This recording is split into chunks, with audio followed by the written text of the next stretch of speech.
Matagal nang iniisip ng marami na malapit ng maging pangunahing superpower ang China dahil sa mabilis na pag-unlad ng ekonomiya, malalaking infrastruktura at lumalawak na impluensya.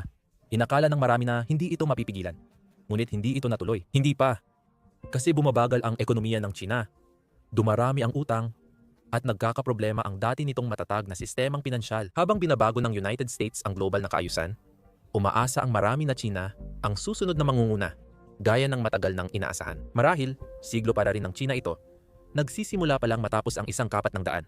Pero may sarili ring seryosong problema ang China na maaring mas malala pa kaysa sa Estados Unidos. Kung tutuusin, mas magaling lang silang itago ang mga ito.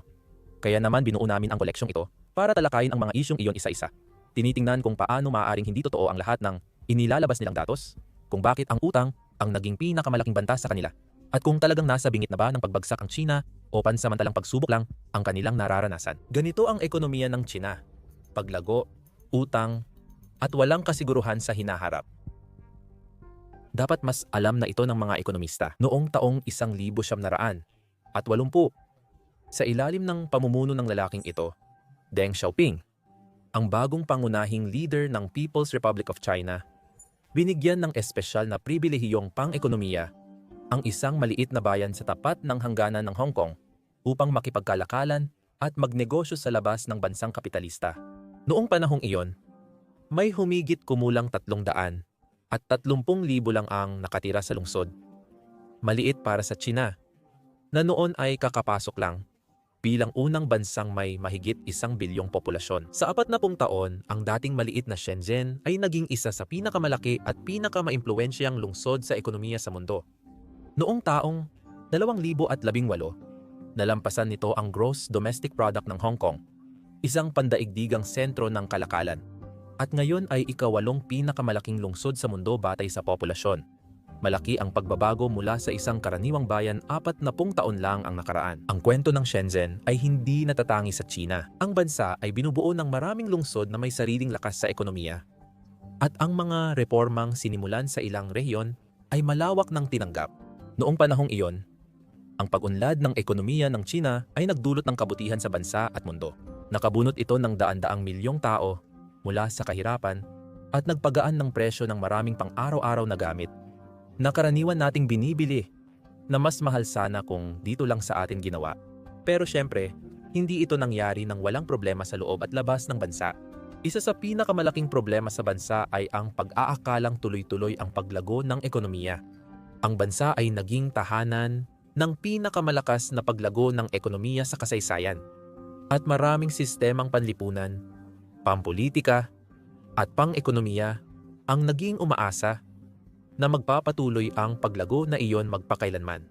Sa kasamaang palad para sa bansa, nagdulot ito ng maraming sistema na, kung titingnan sa nakaraan, ay mas pinapaboran ang panandaliang pagtaas ng ekonomiya kapalit ng pangmatagalang katatagan ng ekonomiya. 40 taon na ang lumipas, at maaring dumating na ang pangmatagalan sa mga hindi inaasahang paraan.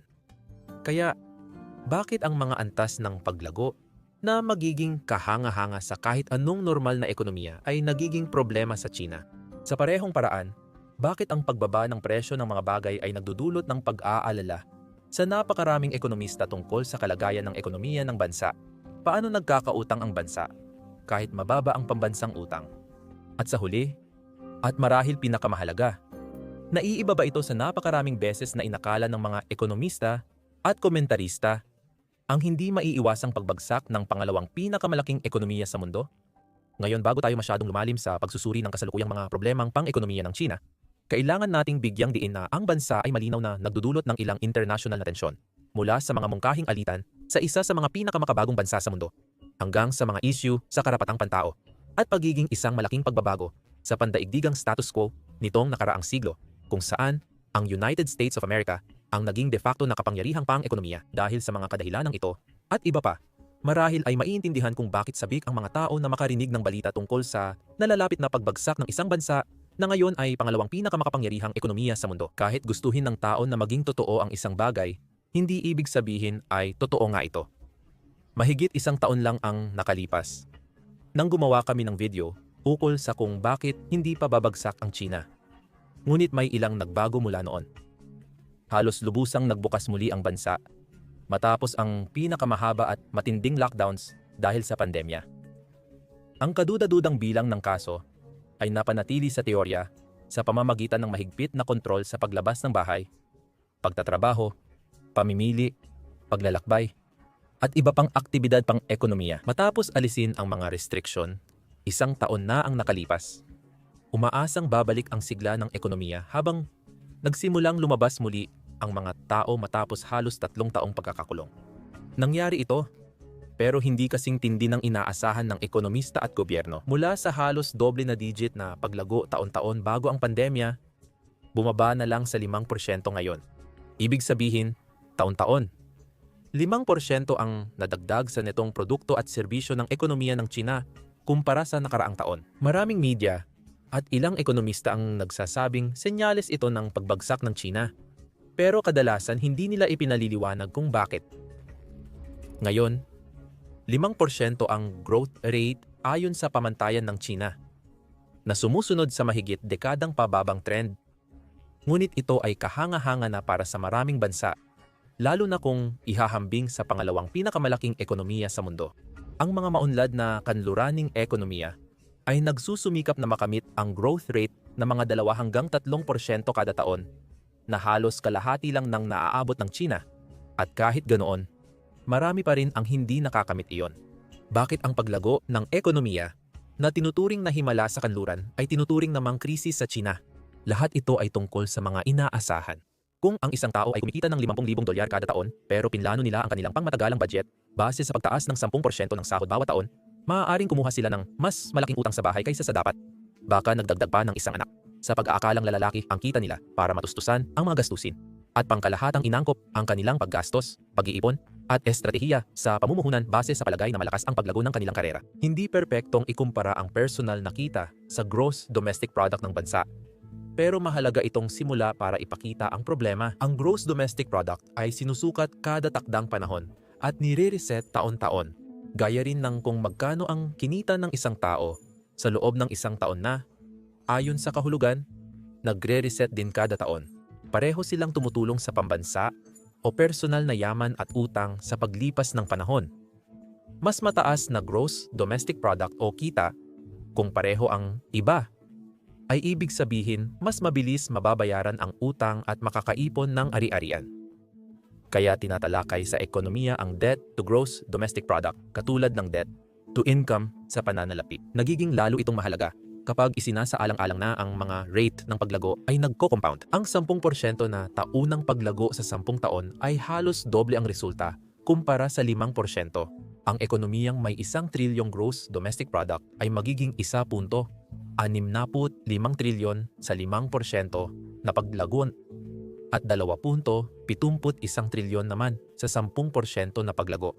Itinayo ng China ang kanilang ekonomiya sa pag-aakalang mananatiling mas mataas sa 5% ang paglago sa mas mahabang panahon kaysa sa totoong nangyari. Maraming malalaking pamumuhunan na ginawa ng gobyerno sa lahat ng antas mula individual hanggang lokal, pati na rin ng mga kumpanya sa loob ng bansa, at marahil ang pinakamahalaga ng mga individual na sambahayan ay nakabatay lahat sa ideya na magpapatuloy ang paglago ng ekonomiya tulad ng nangyari mula dekada 1980 hanggang 2010. Maraming komentarista ang nagtatawanan sa mga tinatawag na ghost cities, kung saan buong mga lungsod ang itinayo sa labas ng mga kasalukuyang pangunahing sentro na kayang tumira ng milyon-milyong tao, pero walang lumipat doon, kaya nanatiling halos walang laman ang mga ito sa loob ng maraming taon.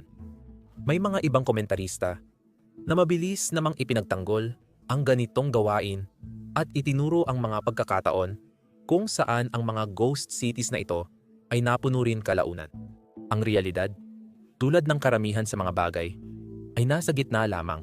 Ang mga proyektong pangkaunlaran na ito ay nangangailangan ng pamumuhunan mula sa mga pamahalaan para magbigay ng infrastruktura, mga kumpanya para magtayo ng mga gusali at magbigay ng mga pasilidad, at mga individual na mamuhunan sa mga apartment sa isang lungsod na wala pang nakatira. Dahil sa mabilis na paglago ng bansa, inaasahang mapupuno agad ng tao ang mga bagong sentro, kaya makatuwiran ang maagang pagpaplano.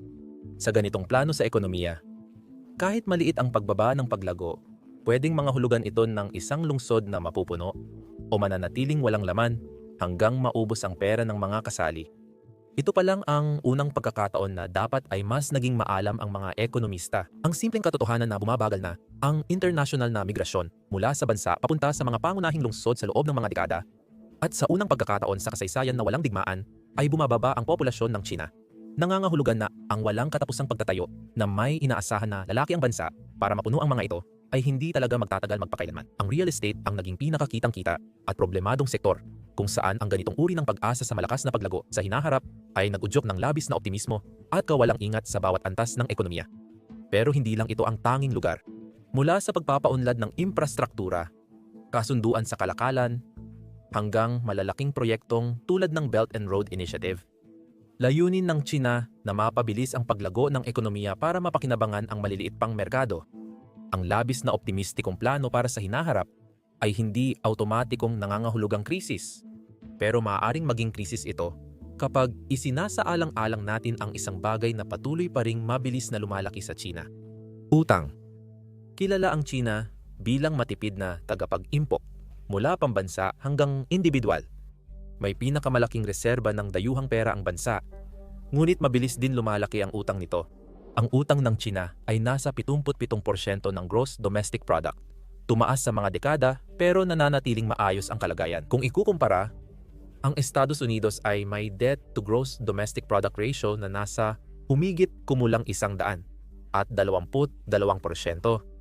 Na mataas, ngunit hindi pa rin dapat masyadong ikabahala. Ang bagay sa China ay hindi yun ang buong kwento, at ang bansa, sinadyaman o hindi, ay napunta sa sitwasyon kung saan wala sa kanilang mga sukatan ng utang ang mukhang nakakabahala kung titingnan ng paisa-isa.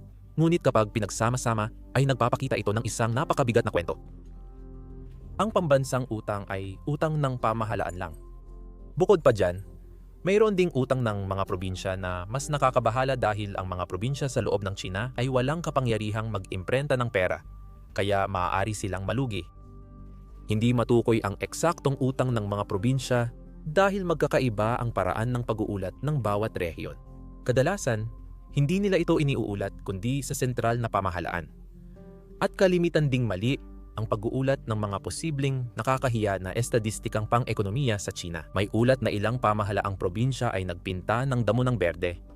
Naglagay ng peking infrastruktura tulad ng kanal na walang gamit at nagtakip ng bakal ng bato para magmukhang bulaklak bago dumating ang mga opisyal ng sentral na pamahalaan. Bagamat individual lang ang mga ulat na ito, kung kaya nilang magsikap at magdulot ng pinsala para mapanatili ang dangal sa pagdating ng matataas na opisyal, posible ring gawin nila ang manipulasyon ng financial data. Sa kahit anong paraan, ayon sa pinakamagandang pagtataya ng Goldman Sachs, ang kabuang utang ng mga probinsya sa China ay katumbas ng mahigit 23 trilyong dolyar ng United States, na halos 150% ng kabuang ekonomiya ng bansa.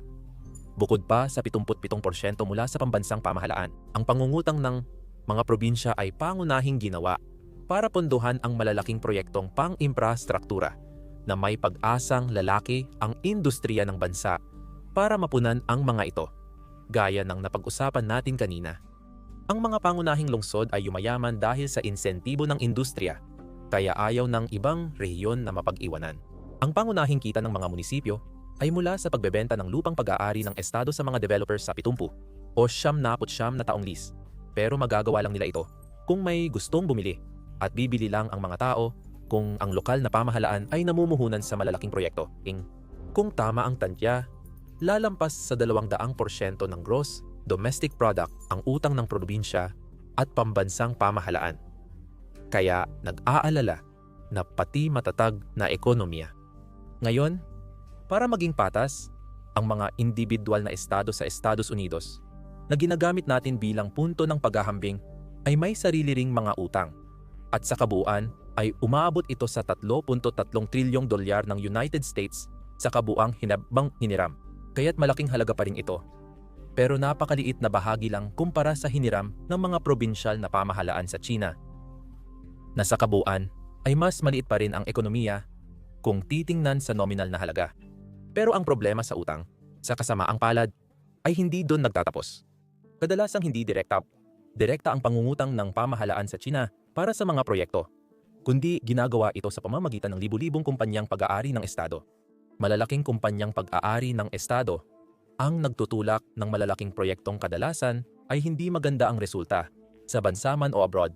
Ang Belt and Road Initiative ng China ay nagpapalawak ng kalakalan at impluensya sa mga umuunlad na ekonomiya sa pamamagitan ng pinondohan at itinayong infrastruktura ng mga kumpanyang tulad ng China Construction Bank, China National Petroleum Corporation at China State Construction Engineering Corporation. Hindi naging ganap na matagumpay ang Belt and Road Initiative. Nagbunga ito ng maraming pautang na malabong mabayaran at ginawang global na tagasingil ng utang ang China, na taliwas sa layunin nitong makuha ang suporta ng mga umuunlad na bansa. Ngayon, iniwan na ito dahil wala nang malalaking proyektong tinutulak. Sa bansa, hindi rin maganda ang lagay ng maraming state-owned na korporasyon ng China. Kadalasan, ang mga kumpanyang ito ay developer ng ari-arian na katuwang ng mga rehiyonal na pamahalaan sa pagtatayo ng mga lungsod. Simula nang bumagsak ang Evergrande, nagkaproblema ang industriya at nadamay din ang ibang developer kahit hindi pag-aari ng estado ang Evergrande. Bukod pa rito, ang mga kumpanya tulad ng China Railway Corporation ay labis ding namuhunan sa infrastruktura batay sa inaasahang paglago sa hinaharap at nagkaroon ng malalaking utang na magiging kayang bayaran lamang kung magpapatuloy ang mabilis na paglago ng ekonomiya ng bansa. Ang mga state-owned na kumpanya ng China ay may utang na higit 15.6 na trilyon, kaya ang kabuang utang ng bansa ay 52.3 trilyon o halos 300% ng gross domestic product. Hindi pa kabilang dito ang pinakamahalagang grupo na may utang, ang karaniwang pamilyang Chino, na malaki rin ang utang para mamuhunan sa real estate na kabilang sa pinakamahal sa mundo sa mga pangunahing lungsod. Muli, naniwala ang mga tao sa pangarap na ang mga lungsod tulad ng Shenzhen ay mula sa isang maliit na baryong pangingisda ay naging isa sa mga pandaigdigang sentro ng kalakalan sa loob lamang ng kanilang buhay. Kung ipagpapalagay na magpapatuloy ang paglago ng ekonomiya, maaaring ulitin ang tagumpay na ito sa daan-daang iba pang mga lungsod sa buong bansa. At sa maraming pagkakataon, nangyari nga ito. Ang pamilyang nag-iipon buong buhay para bumili ng luma at sira-sirang apartment sa mababang kalidad na gusali ay mukhang kalokohan ngayon. Pero kung magpapatuloy ang paglago ng mga lungsod, magiging magandang investment ito. Kasama na ang utang ng mga sambahayan na karamihan ay napunta sa mga hindi produktibong ari-arian na mabilis nawawalan ng halaga sa merkado. Ang bansa ngayon ay may pasaning maaaring umabot sa 300 at 60% ng gross domestic product nito. At kung hindi pa iyon sapat na nakakabahala, lalo pa itong lumalala dahil sa deflasyon. Ngayon, sa nakaraang 3 taon dito sa channel na ito, madalas nating napag-usapan ang tungkol sa implasyon dahil sa malinaw na mga dahilan, kaya ayokong ulitin masyado dito. Pero sa madaling salita, ang implasyon ay ang pangkalahatang pagtaas ng presyo ng mga produkto at serbisyo sa ekonomiya, kaya ang deflasyon ay kabaligtaran nito. Ngayon, ang tanong ay bakit bumababa ang presyo ng mga produkto at serbisyo sa China na kinababahala ng mga ekonomista. Bagamat dapat positibo ang mas murang presyo, maaari rin itong magpahiwatig ng mas malalaking problema. Hindi ito malaking problema mag-isa, gaya ng mabilis na tibok ng puso na di rin problema kung mag-isa lang. Pero kung hindi ito maipaliwanag at tumagal ng matagal, maaari itong maging senyales ng mas malalang problema. Kadalasan, nangyayari ang deflation kapag hindi gaanong gumagastos ang mga mamimili. Kaya napipilitan ang mga negosyo na ibaba ang kanilang presyo para hikayatin ang mga mamimili na bumili pa at makipagkumpetensya sa ibang negosyo para sa kakaunting mamimiling gumagastos pa. Ang dahilan kung bakit mas kaunti ang ginagastos ng mga mamimili ay maaaring dahil mas mababa ang kanilang kinikita dahil mababa ang employment o kaya naman ay nag-aalala sila sa hinaharap at sinusubukan nilang magtipid.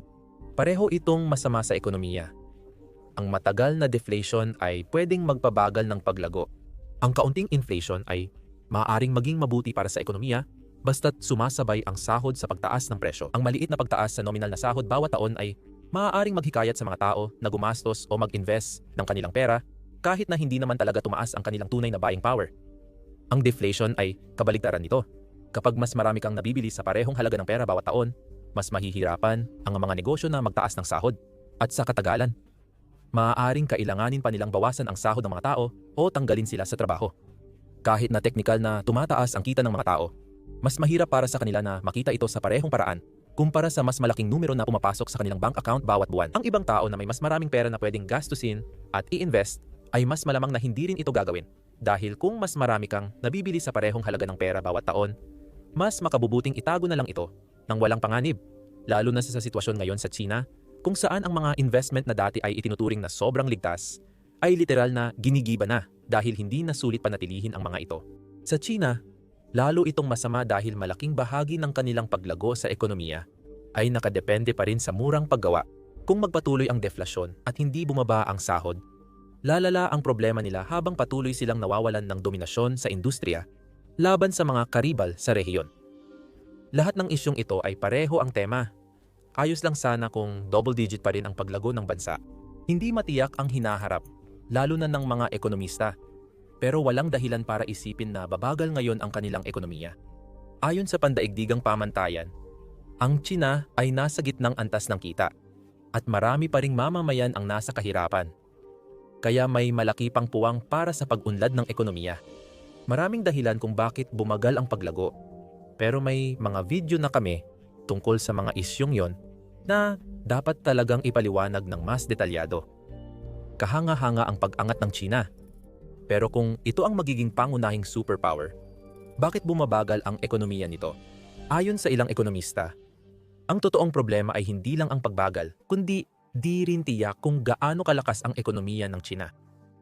Isa ang China sa pinakamahalagang ekonomiya sa mundo, hindi lang dahil sa laki nito, kundi dahil din sa impluwensya nito sa rehiyon, sa paraan ng pakikipagkalakalan nito sa ibang mga ekonomiya sa buong mundo, sa napakalaking reserba ng pera, mga problemadong patakarang panlabas, at syempre, sa populasyon nito na bumubuo ng ikalimang bahagi ng lahat ng tao sa mundo.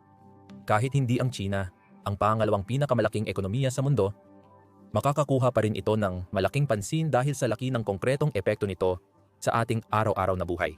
Tumingin ka sa paligid mo ngayon at sigurado akong may dos-dosenang bagay dyan na gawa sa mga pabrika sa China na aktwal na nagpapabuti sa antas ng pamumuhay mo. Malamang pati na rin ang device na ginagamit mo para panoorin ang video na ito ngayon. Ang ekonomikong pagdepende natin sa China, na maaring ayaw man nating aminin, ay unti-unti nang nababawasan. Pero nariyan pa rin ito, at iyan ang dahilan kung bakit napakahalaga ng pagiging totoo at mapagkakatiwalaan ng kanilang datos sa ekonomiya dahil may tunay itong epekto sa kung paano natin pinamamahalaan ang sarili nating mga ekonomiya. Tuwing gumagawa ako ng video tungkol sa ekonomiya ng China dito sa channel na ito, kadalasan ay nagbibigay ako ng maikling paalala na ang mga datos na galing sa mga ahensya ng China ay maaaring binabago ng iba't ibang antas ng gobyerno para magpakita ng mas positibong imahe ng kasaganaan ng ekonomiya ng China.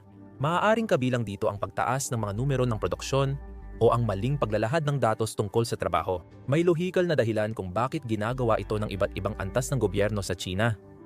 Para makakuha ng dagdag pondo sa lokal na proyekto, makuha ang pabor ng mga lider ng partido, at magpakita ng matatag na imahe sa mga kaalyado at kalaban. Ang maling datos sa ekonomiya ay maaaring magdulot ng mas malaking pinsala kaysa sa simpleng pagkapahiya o maling pagbibigay ng kredito. Maaari nitong seryosong maapektuhan ang kalidad ng buhay ng bilyon-bilyong tao sa China. Bukod dito, mahalaga ring kilalanin na hindi lang China ang may problema sa maling paglalahad ng estadistika sa ekonomiya. Pangalawa ito sa pinakamalaking ekonomiya sa mundo at kilala sa ganitong gawain. Kaya mainam itong case study para matutunan kung ano ang dapat bantayan at makita kung may ibang ekonomiyang gumagawa rin nito. Kaya, anong ebidensya ang nagpapakita na mali ang inilalahad ng China tungkol sa kanilang mga datos sa ekonomiya? Ano ang epekto ng mga numerong ito sa ekonomiya? At sa huli, anong mga sukatan ang maaari nating tingnan para matukoy ang tunay na kasaganaan ng isang ekonomiya kung hindi mapagkakatiwalaan ang opisyal na mga numero? Kapag sinusuri ang impormasyon, bawat uri ng siyentipiko, kabilang na ang mga sosyal na siyentipiko tulad ng mga ekonomista, ay kailangang isaalang-alang ang katumpakan, kasiguraduhan, at kaugnayan ng datos at impormasyong kanilang ginagamit. Karaniwang ipinapaliwanag ito gamit ang dartboard bilang halimbawa. Kung tama at eksakto ang datos, magkadikit ang mga ito sa bullseye. Kung ang datos ay eksakto pero hindi tama, sila ay magkakagrupo pa rin ng mahigpit pero nasa isang sulok ng board. At kung ang datos ay tama pero hindi eksakto, sila ay magkakagrupo sa paligid ng bullseye ngunit may malalaking agwat sa pagitan ng bawat tira. Maaaring mahirap tukuyin ang kaugnayan ng datos. Pero kung palalawakin ang halimbawa, ang pagkakagrupo ng darts sa dartboard ay parang walang saysay kung naglalaro ka ng golf. Sa totoo lang, hindi ko gusto ang halimbawang ito dahil madali talagang malito sa pagitan ng katumpakan at eksaktong sukat. Kaya gumamit tayo ng halimbawa na talagang ginagamit ng mga ekonomista sa totoong buhay. Tingnan natin ang gross domestic product ng Australia. Tinataya ng World Bank na noong taong 2021, ang produksyon ng Australia ay 1,500,000,000 at 42,260,000,000 dolyar. Ang bilang na iyan ay eksakto hanggang sa pinakamalapit na $1,000,000.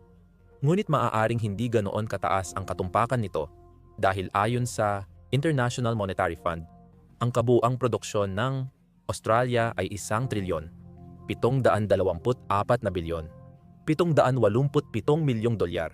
At ayon naman sa United Nations, ito ay 1,423,000,000,000, 473 dolyar.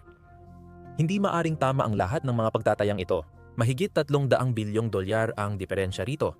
Halos kapantay ng ekonomiya ng Portugal. Ito ay dahil bawat organisasyon ay may sariling paraan ng pagkuha at pagproseso ng datos sa pagtantiya ng gross domestic product. Kaya may malaking puwang sa interpretasyon ng impormasyong ito. Kahit sa bansang maayos tulad ng Australia, may isa pang pagkakamali sa mga numerong ito na dapat bantayan ng mga ekonomista. Sobra nilang ipinakita ang pagiging eksakto ng kanilang datos. Hindi kayang sukatin ng organisasyon ang buong produksyon ng pambansang ekonomiya ng eksakto hanggang $1,000,000. Pero nilalabas pa rin nila ang mga numero sa ganitong detalye, kaya maaaring magkamali ng akala ang mambabasa sa eksaktong halaga ng mga ito. Madalas talagang magkamali ang mga ekonomista sa ganitong paraan at alam ng mga taong gumagawa ng malalaking desisyon base sa datos na ito na hindi ito eksakto hanggang sa pinakamalapit na $1,000,000. Pero kung ikaw mismo ang gumagawa ng ganitong mga kalkulasyon, siguraduhin mong i-round off ito sa pinakamalapit na 10 na sigurado ka. At masasabi mong mas maganda pa ang mga economic figures mo kaysa sa United Nations. Ngayon, ang halaga ng gross domestic product figures ng Australia ay depende sa layunin mo. Kung gusto mo ng mabilisang ideya sa laki ng ekonomiya ng Australia, maganda ang gross domestic product figures para dyan. Kung gusto mong malaman ang antas ng pamumuhay sa Australia or laki ng ekonomiya ng Alemanya, hindi masyadong mahalaga ang mga numerong ito kung walang dagdag na impormasyon. Ngayon, bukod sa parang niloloko lang kita para matuto ka tungkol sa statistics, mahalagang maintindihan mo ang accuracy, precision, at relevance ng kahit anong numero na nakikita mo. Dahil kahit hindi nila niloloko ang mga record nila, may posibilidad pa rin na piliin nila ng maingat ang mga numero para magbigay ng maling impresyon kung ang mga taong nangongolekta at nagpoproseso ng datos na ito ay walang partikular na kinikilingan. Ang maliliit na pagkakamali tulad nito ay maaring magkabalanse rin, lalo na kung malawak at marami ang nakokolektang datos. Sa China, may insentibo ang lahat ng antas ng gobyerno na pumili ng numerong nagpapakita ng mas positibong imahe. Kung ang may kinikilingang datos ay ipasa sa mas mataas na antas at pagsamahin, maaaring magdulot ito ng mas maraming pagkakamali at maling resulta. Mahirap din talaga kunin ang datos ng gross domestic product. Mahalaga na alam nating sinusuri ng World Bank ang kakayahan ng mga bansa sa paggawa ng tamang datos pang-ekonomiya gamit ang Statistical Capacity Score. Noong nakaraan, ang score ng China ay mas mababa sa katamtaman. Nasa ika-38% ang score nito kumpara sa mga low at middle income na bansa noong taong 2004 at nasa ika-52% naman noong taong 2015. Noong taong 2016, nasa ika-83% ang ranggo ng China. Ibig sabihin, 17% lang ng low at middle income na bansa ang mas tumpak ang kabuang bilang kaysa rito. Hindi pa rin iyon maganda dahil ang mga low at middle income na bansa ay kadalasang may mas mababang kalidad ng datos pang-ekonomiya kaysa sa mga mauunlad na bansa. At mas mahirap din para sa kanila gumawa ng mataas na kalidad na datos. Madali lang ang formula ng output ng ekonomiya. Konsumo plus pamumuhunan plus gastos ng gobyerno plus export. Walang problema kung may access ka sa lahat ng resources ng isang National Statistics Bureau saan ka magsisimula para malaman ang aktwal na mga numerong ilalagay sa equation na ito. Theoretical na posible ang pag-upo ng ekonomista sa dulo ng bawat linya ng produksyon at serbisyo sa bansa. Pero halatang hindi ito praktikal. Kasi, alam mo na, sa puntong yon, malaking bahagi ng iyong output sa ekonomiya ay ang pagsukat ng iyong output sa ekonomiya. Sa maunlad na ekonomiya na may formal na sistemang pinansyal, pwedeng gamitin ng mga ahensya ng gobyerno ang datos mula sa ibang ahensya para subaybayan ang mga bagay na interesado sila. Ang United States Bureau of Economic Analysis ang responsable sa paggawa ng mga pagtatantiya ng gross domestic product para sa lahat ng estado ng Amerika, pati na rin sa buong United States. At kadalasan ay ginagamit nila ang mga datos na nakolekta mula sa Internal Revenue Service at Customs. Dapat mong tingnan ang metodolohiyang gamit ng gobyerno sa pagtatantya ng ekonomiya. Dahil kadalasan ay gusto nilang gawing bukas at malinaw ang proseso. Ang problema na dulot nito para sa isang bansa, tulad ng China, ay malaking bahagi pa rin ng kanilang ekonomiya ay hindi formal. Sa isang video, napag-usapan natin na halos 2% lang ng populasyon ng China ang regular na nagbabayad ng buwis, kaya hindi sapat gamitin ang record ng buwis para makita ang tunay na lagay ng ekonomiya. Ibig sabihin, kailangan nilang umasa sa direktang pangangalap ng datos. Dapat din nating pagtuunan ang malaking issue ng korupsyon sa China na kilalalang laganap. Kaya kapag ang malaking ekonomiya gaya ng China ay may komplikadong datos na kinokolekta at binibigyang kahulugan ng maraming opisyal na gustong magpakita ng magagandang ulat, hindi ka takatakang nagiging hindi mapagkakatiwalaan ang mga datos. Dapat din nating isaalang-alang ang epekto ng mga datos na iniuulat bawat taon. Si Carsten Holz ay isang mananaliksik sa Universidad ng Stanford na naglathala ng isang papel tungkol sa kalidad ng mga estadistika ng gross domestic product ng China na pinamagatang ang kalidad ng mga estadistika ng gross domestic product ng China. Luma na ang papel na iyon. Pero sinabi nitong nahirapan ang mga leader na itama ang datos matapos gumawa ng maling ulat dahil kailangan nilang mag-ulat ng mas mababang paglago para maibalik sa balanse ang produksyon. Kung lokal na pinuno ka at pinalabis mo ng 1% ang bilang ng produksyon sa isang taon, kailangan mong dagdagan ulit ng 1% sa susunod na taon. Kung hindi, magmumukhang bumaba ang resulta mo. Kapag matagal mong ginagawa ito, lalawak ang agwat ng tamang bilang sa nakaraang taon. Kaya kapag nag-ulat ka ng tama, posibleng magdulot ito ng malaking pagbagsak at investigasyon. Sa puntong iyon, kahit ayaw na ng mga opisyal na tahasang mag-ulat ng maling bilang, mas makabubuti pa rin sa kanila na ipagpatuloy ito dahil malamang na mabigat ang parusa. Ngayon mahalaga ito. Napansin na ng pamahalaang Chino ang problemang ito noon pang dekada 90. Sikat na sikat, isang lumabas na komento mula sa isang mataas na opisyal ng pamahalaang Chino ang hayagang umamin na ang mga bilang ng gross domestic product ay gawa-gawa lang ng tao. Dahil sa problemang ito, hindi na ginagamit ng mga international na organisasyon at ng pamahalaang Chino ang datos mula sa mga pamahalaang panlalawigan para sa pambansang output figures nang hindi muna kinokorek para sa sobrang taas na bilang. Ang problema ngayon ay ang National Bureau of Statistics ng China ay malayang umaamin na gumagawa sila ng sariling diskarte sa pag-a-adjust ng kanilang datos at hindi nagbibigay ng karagdagang paliwanag kung ano ang mga adjustment na iyon. Ayon sa Research Division ng American Federal Reserve, mas malala ang kakulangan ng transparency kaysa lantaran na maling bilang dahil mahirap tukuyin ang ginawang adjustment. Malinaw sa karamihan ng ekonomista na dahil sa hirap sa datos, kakulangan, korupsyon, at manipulasyon, di talaga mapagkakatiwalaan ang datos ng ekonomiya ng China at madalas sobra ang mga bilang. Ang tanong ngayon, paano tayo gagawa ng mas tumpak na estima? Malakas ang kaugnayan ng output ng ekonomiya sa ibang datos na pwedeng obserbahan nang hindi kailangan ng tulong o panghihimasok ng gobyerno. Si Li Keqiang, opisyal ng Partido Komunista na umaming gawa-gawa ang gross domestic product figures, ay nagsabing tinitingnan lang niya ang konsumo ng kuryente, kargamento sa tren, at bank loans para suriin ang ekonomiya. Kung ang isang ekonomiya ay gumagamit ng mas maraming kuryente, nagdadala ng mas maraming kargamento sa pamamagitan ng tren, at nagpapautang ng mas maraming pera sa iba't ibang proyekto, halos tiyak na mas marami itong nalilikhang output. Ang benepisyo ng paggamit ng mga datos na ito ay sentralisado sila, kaya madali silang kolektahin at mahirap din silang dayain. Ang konsumo ng kuryente ay direktang sinusukat mula sa grid.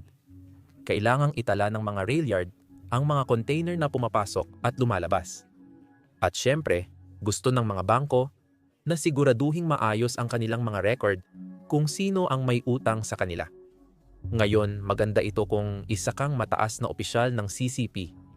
Ang isang banyagang ekonomista ay malamang na hindi magtatagumpay kung hihingi siya ng detalyadong ulat mula sa isang Chinese state-owned bank tungkol sa kanilang mga bagong domestic lending activities. Ibig sabihin, pwedeng baguhin ang mga numerong ito bago makita ng iba sa labas ng partido. May iba pang pinagkukunan ng datos na mas madaling kunin kahit hindi kasing ganda. Isang popular na paraan ay ang pagsukat ng liwanag na nagmumula sa isang bansa sa gabi gamit ang satellite imagery. Ayon sa teorya, mas maraming ilaw sa isang bansa kapag mas aktibo ang ekonomiya nito. Ang ilaw sa kalsada, pabrika, sasakyan at stadium ay bunga ng ekonomiyang produksyon. Mas maraming ilaw, mas mataas ang gross domestic product.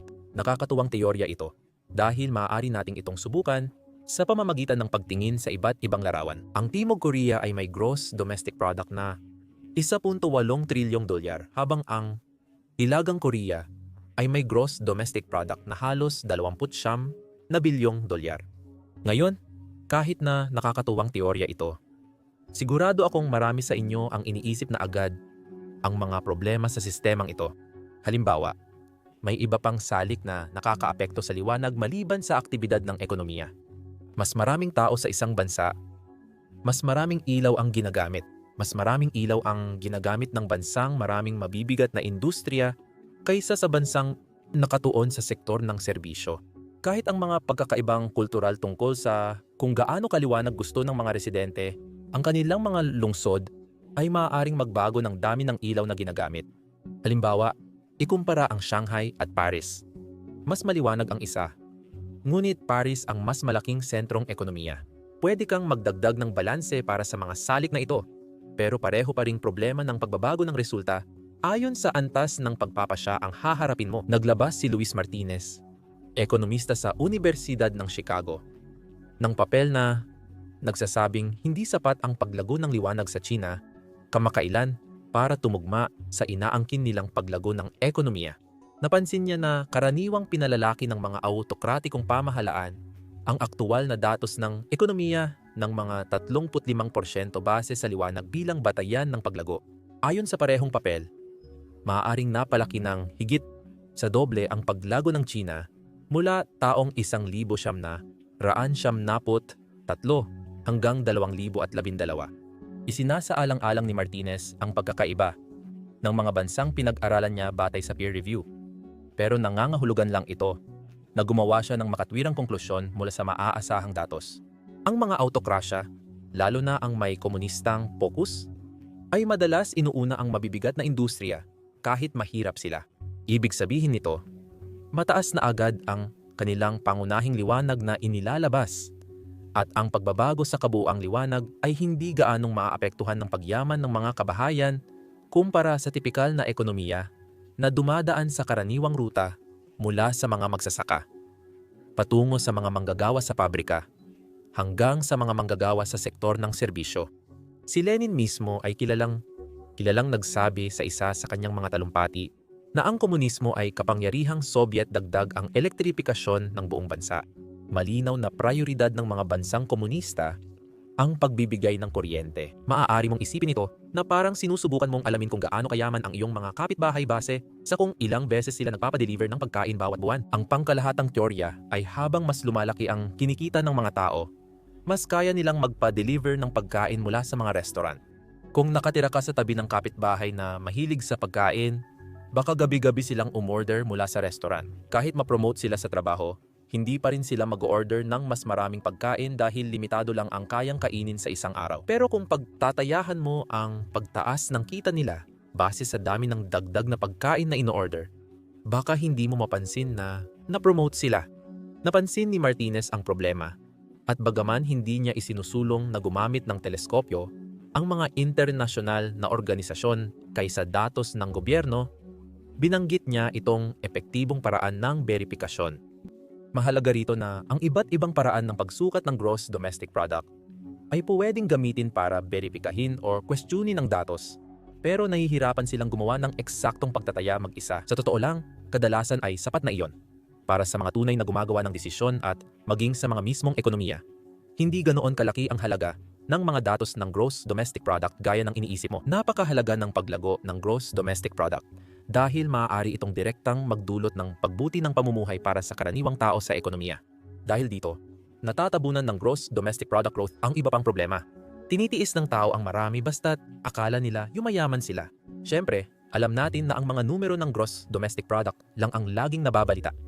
At posible talagang bumaba ang antas ng pamumuhay at impluensya sa ekonomiya kahit na tumataas ang produksyon. Kung kailangan mong makita ang ganitong kakaibang trend sa aktwal, hindi mo na kailangang lumayo pa. Tingnan mo na lang ang China. Kung hindi ganoon kalakas ang ekonomiya ng China gaya sa papel, mas malaki ang tanong, gaano kalaki ang pag-asa nito sa utang? Ang utang ang nagpasigla sa paglago ng China, ngunit ngayon ay delikado na ang antas nito. Ang China ang may pinakamaraming tao at ikalawang pinakamalaking ekonomiya sa mundo. Ito ay isang bansa na naging tahanan ng pinakamabilis na yugto ng paglago at pag-unlad ng ekonomiya sa kasaysayan.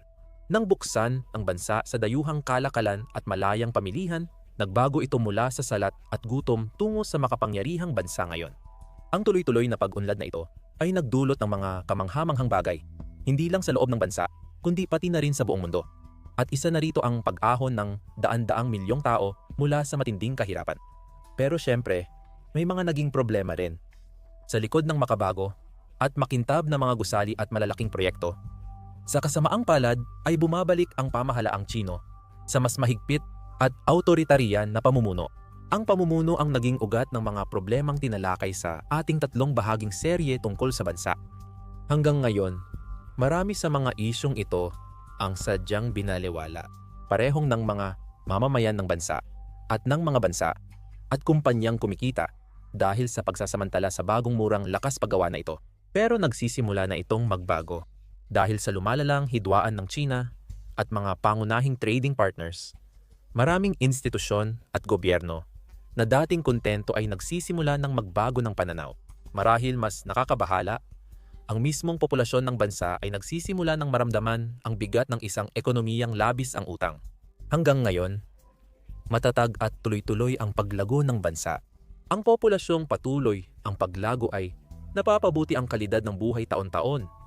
Kaya hindi na sila ganoon interesado guluhin ang sitwasyong nagdadala ng kasaganaan, pero walang mabuting bagay na tumatagal magpakailanman at lahat mula sa kakaibang mga gawain sa negosyo hanggang sa pinaka-overpriced na merkado ng real estate sa buong mundo ay nagsisimula ng maging pabigat sa mentality na paglago sa lahat ng paraan. Kaya tapos na ba ang panahon ng mabilis na paglago ng China?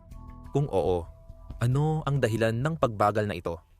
At masama ba talaga ito? Bago magsimula, heto ang malaking paalala.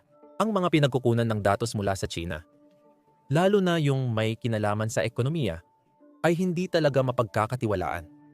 Kung tutuusin, sinusubukan naming gumamit ng independenteng beripikadong pinagkukunan. Pero minsan nakadepende pa rin ito sa inilalabas ng gobyerno ng China. Kadalasang binabago ang mga ulat para magpakita ng mas positibong imahe ng bansa. Hindi lang ito problema ng China. At palagi kong hinihikayat ang aking mga manonood na questionin ang bisa, katumpakan, at pagiging mapagkakatiwalaan ng lahat ng datos, kahit sino pa ang naglathala. Laganap ito dito kaya kailangan naming magbigay ng babala. Sige, ngayong malinaw na, tingnan natin ang marahil pinakamalaking issue sa bansa ngayon. Ang merkado ng real estate sa China ay isang multi-trilyong dolyar na time bomb na mas malalim pa ang pagkakaugat sa mga sistemang pang-ekonomiya kumpara sa mga real estate market sa Estados Unidos, Canada, Australia, at Europa. Alam ng regular na viewers ng channel na sobrang mahal ang real estate sa mga pangunahing lungsod ng China. Lalo na kung ikukumpara sa karaniwang kita ng mga pamilya na mas mababa pa rin kaysa sa United States, Europa, South Korea, at Japan. Ngayon, May tatlong pangunahing dahilan kung bakit ganito kataas ang presyo. Malinaw na inaasahan ng mga tao na tataas pa ang halaga nito sa hinaharap. Ito ay isang malaking salik sa pagtukoy ng demand sa merkado para sa kahit anong bagay, lalo na sa mga itinuturing na asset. Kung alam mong magiging $100 ang halaga ng isang stock bukas at $50 lang ito ngayon, siguradong bibilhin mo pa rin ang stock na iyon kahit na pangit ang kumpanya sa likod nito. Madalas, maliit ang epekto ng patakarang ito sa real estate dahil mahirap ibenta, mas mahal, at hindi madaling mapalitan ang mga ari-arian kumpara sa stock ng kumpanya. Kung bibilis ka ng bahay, malamang kailangan mong umutang ng malaki na baka hindi ka maaprubahan. At pag ibebenta mo, hindi ito kasing dali ng pagpindot ng sell sa brokerage app. Kailangan mong kumuha ng realtor, magbukas ng bahay sa mga interesado, at magbayad ng malaking komisyon. Mas malala pa, kung sakaling bumili ka ng bahay na inatake ng anay, bale wala na ang pagtaas ng halaga sa merkado. At malamang na malulugi ka pa rin sa investment na ito. Ngayon, hindi malaking hadlang ang mga isyong ito sa inaasahang kita sa hinaharap sa China. Bakit? Kasi ang real estate ay tinitingnan talaga bilang isang spekulatibong asset muna at pangalawa lang bilang lugar para tirhan ng mga tao. Mababa ang pamantayan sa pagtatayo ng gusali sa China, ngunit hindi ito mahalaga sa karamihan. Bakit? Dahil kahit gaano pa kasama ang mismong gusali, halos siguradong mas mataas ang halaga nito bukas kaysa ngayon. Napakalakas ng pagkahilig ng China sa real estate. Kaya ang ilang pamahalaang panlalawigan ay sinubukang pababain ang demand sa pamamagitan ng paglilimimita sa dami ng real estate na maaaring ariin ng isang sambahayan. Ang tusong paraan ng mga mamumuhunan para malusutan ito? Magpa-divorce sa papel para ang isang sambahayan ay maging dalawa.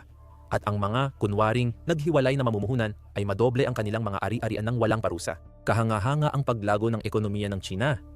At pinakamabisang makinabang dito ay mag-invest sa real estate.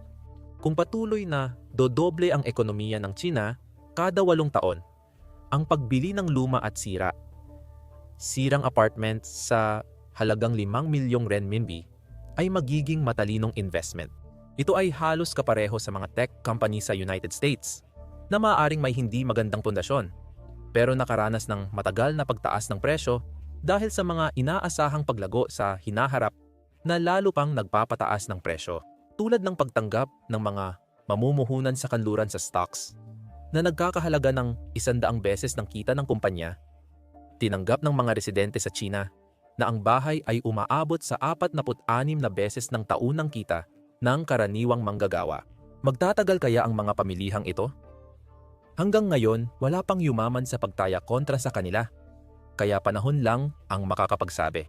Ang paghahambing na ito ay nagtuturo rin kung bakit mahal ang pabahay sa China. Dahil wala masyadong ibang mapaglalagyan ng puhunan ang mga tao. Napag-usapan na namin ito ng detalyado sa aming video tungkol sa stock market ng China at Amerika. Kaya hindi ko na ito uulitin dito. Ang pangunahing dahilan ay hindi madalas namumuhunan ang karaniwang Chino sa mga kumpanyang Chino dahil sa kasaysayan ay hindi ito maganda bilang investment, lalo na kung ikumpara sa paglago ng ekonomiya. Nagkaroon din ng malalaking issue sa mga bagay tulad ng peer-to-peer lending scheme sa China na naging sobrang popular hanggang sa tuluyang pinatigil ng gobyerno ang ganitong gawain dahil nagiging laganap na ang panlilinlang.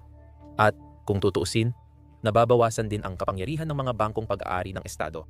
Sa madaling salita, kung gusto mong mapalago ang pera mo sa China, kailangan mo itong ilagay sa real estate.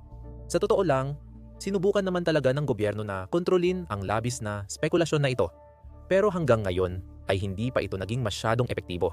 Ngayon, ang dalawa pang dahilan na ito ay maaaring hindi kasing bigat kumpara sa ikatlong dahilan ng sobrang taas ng presyo ng bahay sa China. At ito ay ang matinding presyur ng lipunan na magkaroon ng sariling bahay. Maaaring isipin mo na hindi ito kakaiba.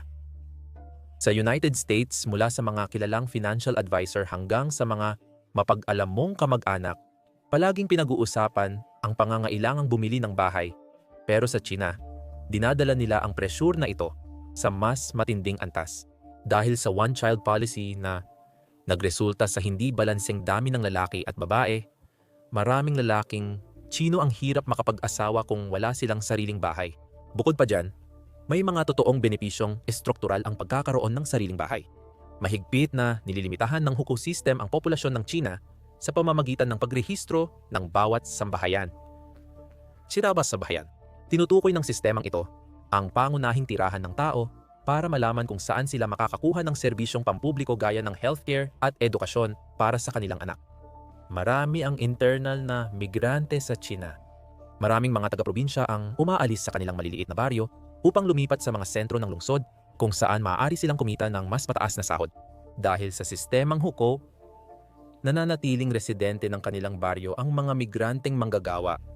Kaya wala silang access sa pangunahing serbisyong pampubliko sa mga lungsod na kanilang tinatrabaho. Ito rin ang isa sa mga pangunahing dahilan kung bakit nakikita natin na ang mga batang Chino ay naiiwan sa bahay kasama ang kanilang mga lolo at lola, habang ang kanilang mga magulang ay nagtatrabaho sa lungsod. Hindi dahil ayaw ng mga magulang na isama sila, kundi dahil hindi sila makakapag-aral doon, dahil hindi sila itinuturing na residente. Parang hindi mo kayang ipasok ang anak mo sa pampublikong paaralan sa San Francisco dahil sa North Dakota ka lang ipinanganak. Ngayon, ang individual na solusyon dito ay bumili ng bahay. Oo, maaaring mahal. Pero kung magsasama kayo ng 10 katrabaho sa isang kwarto at iipunin ang kita habang nangungutang sa kaibigan, pamilya at bangko, posible kang makabili ng maliit na 1-bedroom apartment sa labas ng isa. Sa mga lungsod na ito, maaaring hindi ito perpekto, pero kapag hawak mo na ang titulo ng bahay, pasok ka na at hindi ka na ituturing na pangalawang klase mamamayan sa lungsod na tahanan mo. Hindi rin ito isyung pangalawa lang. Sa Beijing at ibang lungsod, halos 1/4 ng populasyon ay mga itinalagang manggagawang rural. Ngayon, hindi maganda ang isyung ito. Pero paano kung biglang mag-lockdown ang lahat ng umaasang manggagawa ng walang tulong mula sa gobyerno? Oo, nagiging magulo ito agad at malalaman natin ito kaagad. Pero bago iyon, lumilitaw ang tanong. Bakit hindi na lang nila buwagin ang sistema? Sinusubukan ng pamahalaang Chino na pababain ang init ng real estate bubble. Nagpatupad sila ng batas gaya ng mataas na deposito sa pangalawa at pangatlong ari-arian. Iminungkahi ang pambansang buwis sa ari-arian. At nilimitahan kung ilang real estate ang maaaring pagmamay-ari ng tao. Ang problema, wala sa mga ito ang tunay na gumana. Sa katunayan, kabaligtaran ang epekto sa mga probinsyang nilimitahan ang pagmamay-ari ng bahay. Kung 3 lang ang bahay na pwedeng ariin ng tao, sisiguraduhin nilang mahalaga ang mga ito dahil iyon lang ang pagkakataon nilang paglagakan ng pera. Dahil dito, natutuyot ang supply ng mga uri ng bahay na abot kaya sana. Kasi wala namang gustong maglaan ng isa sa 3 pwede nilang ariing property para lang sa isang 1-bedroom or maliit na studio apartment. Pero may malinaw pa ring solusyon. Alisin na lang ang sistemang hukom na ito. Ang problema, hindi ito universal na sistema, kundi 12-dosenang magkakahiwalay na sistema sa iba't ibang probinsya at lungsod. Para mawala ito, kailangan ang kooperasyon ng lahat ng probinsya na maaring hindi interesado rito. Sa China, hindi mo pag-aari ang lupa. Inuupahan mo lang ito sa gobyerno sa takdang panahon. Karaniwan, ang mga upa sa lupa na ito ay ibinibigay sa mga developer na siyang magtatayo ng malalaking gusali ng apartment at pagkatapos ay ibebenta ang bawat unit para kumita ng malaki. Noon, ang pamahalaang panlalawigan ang nangongolekta ng kita mula sa bentahan ng mga lupaing ito. Ang mga mas mayayamang lugar ay may mas mahal at mas kanais-nais na mga ari-arian. Kaya naman mas mataas ang presyo ng kanilang mga karapatan sa lupa. Bukod dito, malaking industriya ang konstruksyon sa China na nagbibigay trabaho sa milyon-milyong manggagawa. At ang mga lugar na mabilis ang pag-unlad ay mas maraming trabaho at lalo pang umuunlad. Halos kaparehong sitwasyon ang nakita natin sa Espanya bago ang taong 2008. Panoorin ang aming video para malaman pa tungkol dito. Kamakailan, inihayag ng pambansang pamahalaan na lahat ng kita mula sa karapatan sa lupa ay kukunin na ng sentral na pamahalaan. Malaki ito dahil ang kita mula sa pagbenta ng karapatan sa lupa ay malaking bahagi ng kabuuang kita ng pamahalaan. Noong nakaraang taon, ang mga kasunduan sa pag-upa ng lupa ay nagdala ng 8.41 trilyong renminbi o humigit kumulang 1.3 trilyong United States dollar na kita. Tinuturing ito ng marami bilang unang hakbang sa pagpatupad ng unipormeng buwis sa lupa na magpapataas ng kita ng pamahalaan at magpapababa ng demand sa mga real estate na magiging tuloy-tuloy na gastusin. Gayunpaman, maaaring mas mahirap ito kaysa sa inaakala ng iba, lalo na sa agarang hinaharap dahil maaari itong maging mitya ng isang perpektong bagyo. Hindi naging madali para sa China ang epekto ng coronavirus. Kahit mababa ang opisyal na bilang ng nahawa sa isang bansang may 1.4 bilyong tao, hindi ibig sabihin nito na nalampasan nila ang pagsubok na ito nang walang pinsala. Sa unang tingin, hindi ganito ang hitsura. Ang export ay pinakamataas sa kasaysayan kahit bumagsak noong unang bahagi ng dekada 2020. Pero ang totoo, ang mga kahanga-hangang bilang ng export na ito ay pangunahing dulot ng pagtaas ng presyo ng mga kalakal at hindi dahil sa tunay na paglago ng kakayahang mag-produce. Ang pagsasara ng pantalan at pabrika sa bansa ay nagpabagal sa paggawaan ng mundo at ang tensyon sa kalakalan ay lalong nagpahirap sa sitwasyon. Mataas pa rin ang kawalan ng trabaho, lalo na sa kabataang manggagawa, kahit sa malikhaing ulat ng gobyerno. At ang mga trabaho ay nagiging mas mahirap at hindi na rewarding. Kapag maayos ang lahat, masaya ang mga tao na magtrabaho ng dagdag na oras dahil ibig sabihin nito ay mas malaki ang kanilang kita at gumaganda ang kalidad ng kanilang buhay. Ngayon lang ulit napansin ng kabataang manggagawa na ang dagdag nilang pagsisikap ay napupunta sa pagsuporta sa matandang may utang na lipunan kaysa sa sarili nila. Isang bagong phenomenon na tinatawag na pagpatag ay kumakalat sa bansa. Isang mapayapang protesta kung saan maraming kabataan ang tumatangging magtrabaho sa mga in-demand na trabaho o minsan ay hindi na nagtatrabaho na tinatawag nilang magpatag na lang.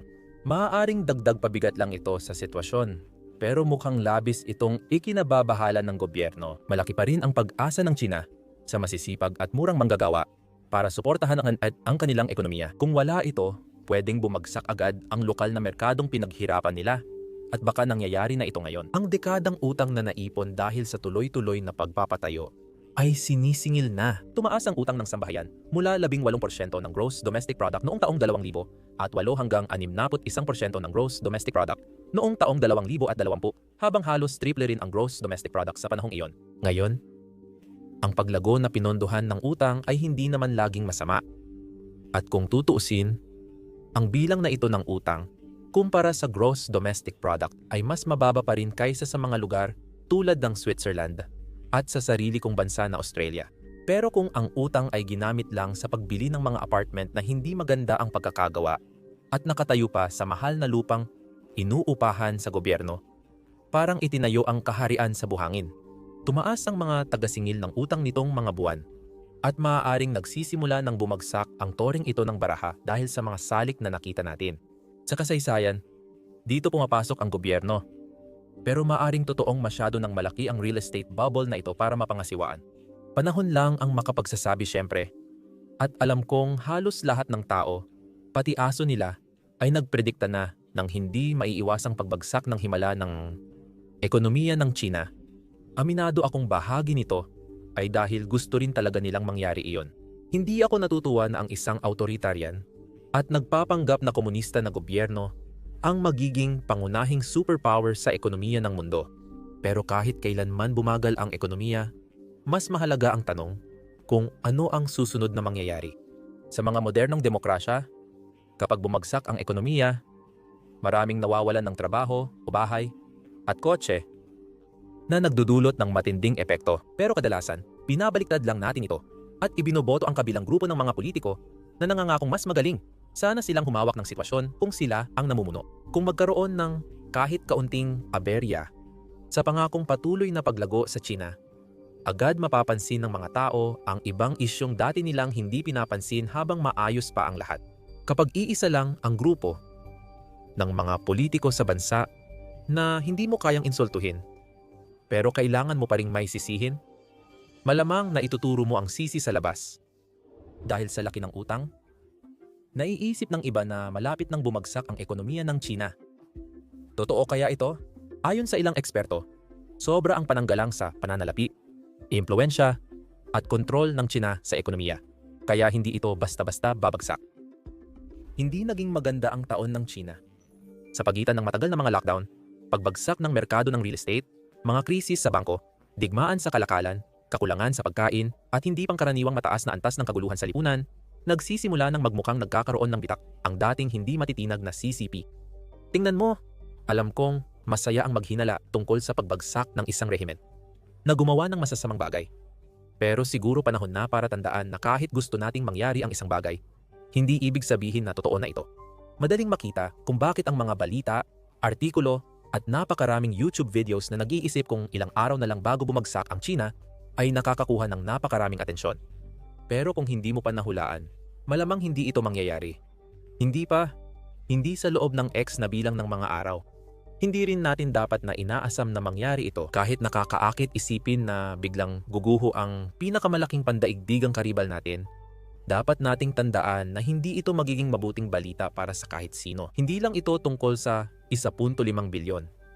Karamihan ay inosenteng tao sa China, kundi pati rin sa atin na umaasa sa maselang pandaigdigang sistema ng pananalapi at kalakalan na siguradong maaapektuhan kung magulo o bumagsak ang pangalawang pinakamalaking manlalaro.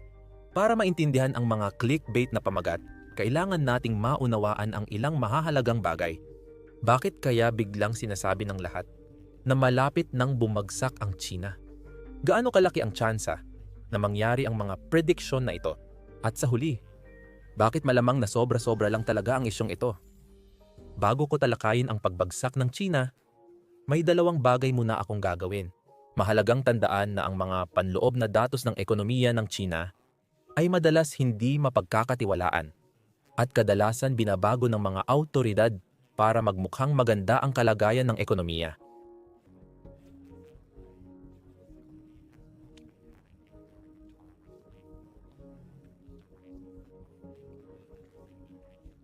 Kamakailan, naranasan nito ang matinding heatwave at tagtuyot na di pa naranasan noon.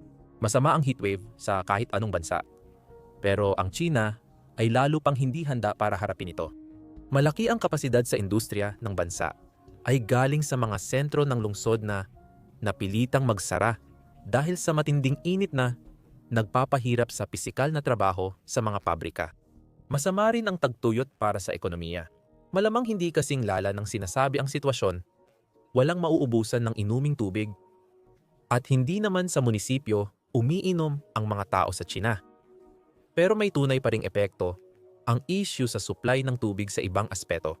Matindi ang konsentrasyon ng industriya sa mga ilog ng China, lalo na sa Yangtze na may 175 lungsod sa mga pampang nito. Kung ang ilog Yangtze ay isang malayang bansa, ito ang magiging ikatlong pinakamalaking ekonomiya sa mundo pagkatapos ng Estados Unidos at syempre ng China mismo. Natutuyo ang ilog sa ilang mahahalagang bahagi na direktang nakakaapekto sa mga hydroelectric at regular na power station na nangangailangan ng tubig, panloob na pagpapadala, pamamahala ng basura dahil sa mas puro na dumi at industrial runoff at pagsasaka. Ang China ay may matabang lupa at masaganang sakan, ngunit marami rin itong kailangang pakainin. Bilang isang bansa, umaasa pa rin ito sa pag-aangkat ng pagkain para mapakain ang malaking populasyon nito. Ang mga pandaigdigang pamilihan ng pagkain ay nakaranas ng pagtaas ng presyo ng mga pangunahing pagkain tulad ng butil, bigas at protina dahil sa paghina ng agrikultura, pangkalahatang implasyon, pati na rin ang digmaan sa pagitan ng Rusya at Ukranya na parehong kabilang sa 10 pinakamalalaking bansa na gumagawa ng trigo sa mundo. Dahil sa pagbaha ngayong taon, nahihirapan ang China sa produksyon ng pagkain. Gusto ko lang linawin na malabong magutom ang mga tao sa China dahil sa kakulangan ng pagkain. Lalo na sa susunod na 27 araw, mas magiging mahal ang pagpapakain sa mga pamilya. Lalo na sa mga pangunahing pagkain tulad ng baboy, kung saan napupunta ang malaking bahagi ng produksyon ng butil sa China. Mahalagang tandaan na kahit mas mayaman na ang mga mamamayan ng China kumpara noong isang dekada lang ang nakalipas, isa pa rin itong mahirap na bansa kung ikukumpara sa mga kanluraning pamantayan. Dahil ang karaniwang manggagawa sa lungsod ay kumikita lang ng $14,000 kada taon at mas mababa pa ang kinikita ng mga magsasaka sa probinsya. Kung kabilang ka sa karamihan ng aking mga tagapanood mula sa mga maunlad na ekonomiya at nahihirapan ka na rin sa presyo ng pagkain, isipin mo na lang kung gaano kahirap ito para sa mga tao na mas maliit ang kanilang natitirang pera. May kasabihan na Tatlong palampas na pagkain lang ang pagitan ng lipunan sa pagbagsak. At mukhang nakikita na natin ang banayad nitong anyo ngayon. Walang nagugutom. Pero kapag napipilitan ang tao magsakripisyo para mapakain ang pamilya, madaling maintindihan ang posibleng kaguluhan sa lipunan. Ngayon, kung hindi pa sapat ang kakulangan sa pagkain at tubig, mayroon pang patuloy na problema sa pabahay at trabaho. Noong isang taon, gumawa ako ng video tungkol sa krisis sa utang ng Tsina. Simula noon, lumala pa ang sitwasyon. Nagkaroon ng problema sa mga Chinese developer ng ari-arian na nagbanta sa milyon-milyong tao na mawalan ng bahay kahit bayad na. At kahit nakontrol ito ng gobyerno, hindi nito nababago na marupok ang pundasyon ng pinakamalaking industriya ng Tsina. Madaling palaguin ang ekonomiya sa kombinasyon ng murang paggawa, tulong ng gobyerno sa infrastruktura, at pagtatayo ng bahay para sa spekulatibong pamilihan. Ang problema ay kahit na epektibo ang estratehiyang ito sa maikling panahon, hindi ito pang matagalan. Ang pagsubok na palaguin ang ekonomiya sa pamamagitan ng pagsasamantala sa tatlong salik na ito ay parang sinusubukan mong maging atleta sa pamamagitan ng pagbibigay sa sarili mo ng intravenous drip ng 5-hour energy. Pwede kang mag-world record sa 100 metrong dash, pero baka sumabog ang puso mo bago matapos ang marathon. Sa madaling salita, ang murang paggawa sa Tsina ang nagdala ng malaking pera sa bansa. Hindi pa rin mayaman ang populasyon ng Tsina ayon sa kanluran, pero mas mataas na ang kita nila kaysa 10 taon na ang nakaraan. Ibig sabihin, humina na ang kanilang kakayahang makipagkumpetensya sa presyo, kaya tumitingin na ang mga manufacturer sa Vietnam, India, Indonesia at Amerika. Malinaw na mas mataas ang hinihinging sahod ng mga manggagawa sa pabrika sa Amerika kumpara sa mga manggagawa sa pabrika sa Tsina. Pero sobrang mahal ng pagpapadala ng mga produkto kamakailan. Noong Hulyo 2021, umabot sa 2,000 at $500 ang pagpapadala ng 40 food container mula Shanghai papuntang Los Angeles. Noong Hulyo, umabot sa 20,000 ang presyo niyon. Ang karaniwang manggagawa sa pabrika ay makakagawa ng higit sa 2 shipping container ng produkto bawat taon. Kaya kahit kailangan pang magbayad ng mga kumpanyang Amerikano ng $35,000 na dagdag sa sahod ng kanilang mga manggagawa bawat taon, mas makakatipid pa rin sila. Makakatipid sila at mas simple ang supply lines. Dagdag pa na maipagmamalaki nilang gawa sa Amerika ang produkto. Hindi pinansin ang middle income trap sa Tsina dahil hindi lang mababang gastos sa paggawa ang dahilan ng pagiging kompetitibo ng pagmamanupaktura doon. Nakikinabang ang bansa sa maluluwag na batas sa kalikasan, murang pagpapadala dahil sa economies of scale, may kasanayang lakas paggawa, mababang pamantayan sa trabaho, at teknikal na pagsasama-sama. Ang technical na pagsasama-sama ay ang benepisyo na nakukuha ng mga negosyo kapag malapit sila sa iba pang negosyo sa parehong industriya. Kapag magkakalapit ang supplier, manggagawa, consultant, customer, at kakumpetensya, nahihikayat ang pagbabahagi ng bahagi, kasanayan, ideya, puna, at kompetisyon. Ang mga lungsod tulad ng Shanghai, Shenzhen, Chongqing, at Guangzhou ay malaki ang benepisyo mula sa pagiging masiglang sentro ng mga aktibidad ng negosyo o kahit papaano ay ganoon noon. Ngunit ang trade war, lockdown, at matinding heatwave na nabanggit natin ay humahadlang sa negosyo. Nasanay mabilis ang paglago dahil nangangailangan ng maraming aktibidad ang benepisyo ng aglomerasyon. Kapag may negosyong nagsara, madalas sumunod ang iba, pero baka nagkamali rin ako.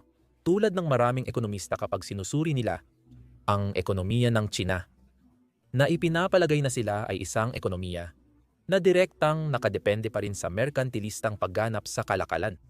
Bagamat malinaw na malaking bahagi pa rin ng ekonomiya ng Tsina ang pag-e-export, mayroon din itong domestic market na, tulad ng karamihan sa mga ekonomiya, ang siyang bumubuo sa karamihan ng kanilang produksyon. Ang problema na kinakaharap nila ay malaking bahagi ng domestic output na iyon ay nagmumula sa pabahay at infrastruktura. Ang paggastos sa infrastruktura ay isang mahusay na paraan para pasiglahin ang ekonomiya. Para makapagpatayo ng mga kalsada, riles, tulay, at iba pang mga proyektong malakihan na ginawa ng Tsina nitong nakaraang 3 dekada, kailangan mong mag-empleyo ng maraming tao at gumastos ng malaking halaga ng pera. Direktang napupunta ang pera sa mga manggagawa at negosyo sa parehong paraan ng direktang stimulus. tulad ng pagbawas ng buwis o pamamahagi ng stimulus checks. May dagdag pa itong benepisyo na lumilikha ng bagay na patuloy magdadagdag ng halaga sa ekonomiya sa mga susunod na taon. Maganda pakinggan, pero kung napanood mo na ang video ko tungkol sa 800 at 50 bilyong dolyar trend ng China na walang patutunguhan, alam mong di ito pwedeng ulitin ulit. Ang epektibong stimulus ay kailangang gawin para labanan ang paikot-ikot na pag-angat at pagbagsak ng mga ekonomiya. Dapat magpatupad ng stimulus ang mga gobyerno kapag humaharap sa pagbagsak ang ekonomiya. At dapat nilang bawasan o kahit baligtarin ang mga stimulus effort kapag maganda ang takbo ng ekonomiya. Halos 2 dekada ng agresibo ang China sa stimulus sa infrastruktura, lalo na mula global financial crisis. Dahil dito, marami silang naipatayo at nagawang kahanga-hangang balita, pero ginagawa nila lahat ito habang gumagastos ng malaking pera sa panahon na hindi naman talaga nila kailangan gawin iyon.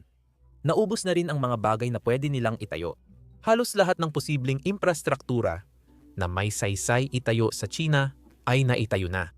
Ibig sabihin, napilitan ang gobyerno sirain at ulitin ang maayos na proyekto o magtayo ng hindi kailangan. Marahil narinig nyo na ang ghost city sa China. Mga libu-libong apartment na walang tumitira. Lahat ng ghost city ay may ghost na kalsada, utility at pampublikong serbisyo. Mas malala pa kaysa sa simpleng walang benepisyo, ang infrastrukturang ito ay patuloy na pabigat dahil kailangan itong panatilihin.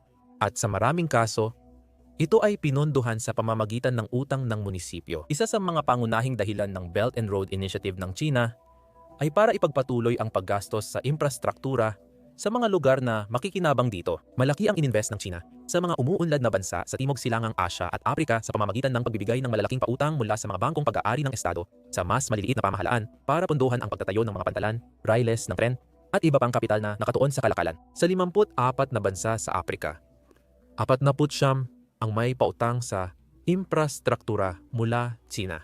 Karaniwan, ibinibigay ang mga pautang sa kondisyon na ang konstruksyon ay gagawin halos o eksklusibo ng mga kumpanyang Chino gamit ang mga manggagawang Chino upang ang ekonomiya ng China ay makinabang pa rin sa mga positibong epekto ng paggastos ng gobyerno. Kung magtatayo ang China ng daungan sa Afrika, hindi nito direktang napapakinabangan ang dagdag na kahusayan nito sa ekonomiya. Maliban sa pagdagdag ng katuwang sa kalakalan, hindi ito kasing halaga ng pagtatayo ng daungan sa sarili nilang bansa kung kailangan pa nila. Sa pamamagitan ng pamumuhunan sa infrastruktura sa mga banyagang bansa, pinapalitan ng pamahalaang Chino ang kahusayan ng lokal na merkado ng isang daloy ng kita sa anyo ng pagbabayad ng utang. Ibig sabihin, napapasahod nila ang manggagawa, nakakakuha ng bagong katuwang sa negosyo, at napapalawak ang impluwensyang pang-ekonomiya nang hindi talaga gumagastos dahil babalik din sa kanila ang pera. Maliban kung hindi talaga yon nangyayari. Kinailangan ng China na patawarin ang napakalaking halaga ng mga pautang na ito dahil ang mga gobyernong inutangan nila ay hindi handa o sa karamihan ng mga kaso ay hindi kayang bayaran ang mga ito pabalik. Maraming dahilan kung bakit ito nangyayari. Kadalasan, maliit at hindi matatag ang ekonomiya sa Afrika. Madalas ding hindi nababayaran ang utang dahil hindi na ibigay ng mga infrastruktura ang inaasahang benepisyo dulot ng hindi magandang pagpaplano, pagkakagawa, o hindi natapos na proyekto. Sa totoo lang, naging mapagbigay ang China sa mga inisyatibong pagpapatawad ng utang na ito. Pero kadalasan ay may kondisyon na ang mga bansang may utang ay susuporta sa China sa mga mas kontrobersyal nitong layunin sa pandaigdigang usapin. Sa ngayon, ang mga hindi nabayarang utang ay nauugnay sa issue ng pabahay. Sobrang tutok ang China sa real estate. Sa Estados Unidos, ang pabahay ay nag-aambag ng mga 15 hanggang 18% sa kabuuang produksyon ng bansa. Kasama rito ang pagtatayo ng bahay, renovations, landscaping, at komisyon ng real estate agents sa benta. Kahit 15% lang. Masasabi nating sobra ng lantad ang Amerika sa industriyang puno ng spekulasyon. Sa China, 30% lang ang bilang na iyon. 30% ng produksyon ng China at kasing laking bahagi ng paglago nito sa mga nakaraang dekada ay pinatatakbo ng pabahay. Dahil tulad ng infrastruktura, ang pabahay ay madaling paraan para tumaas ang trabaho at gastusin ng pamilya. Palaging mataas ang demand sa manggagawa sa construction at iba ang paraan ng paggastos ng tao sa bagong bahay kaysa sa karaniwang bilihin. Handang mangutang ng malaki ang mga pamilya sa China para makabili ng apartment sa mahihinang gusali sa lupaing pag-aari ng gobyerno. Sa ngayon, panalo ang lahat ng kasali sa sistemang ito. Napansin ng mamumuhunan na sobra ang pagtaas ng presyo ng bahay dahil sa spekulasyong pinunduhan ng utang. Nagawang magpautang ng malalaking halaga ng mga bangko sa isang industriya na karamihan ay naniniwalang hindi pababayaan ng gobyerno na bumagsak. Kumita ng malaki ang mga pamahalaang panlalawigan sa pagbebenta ng karapatan.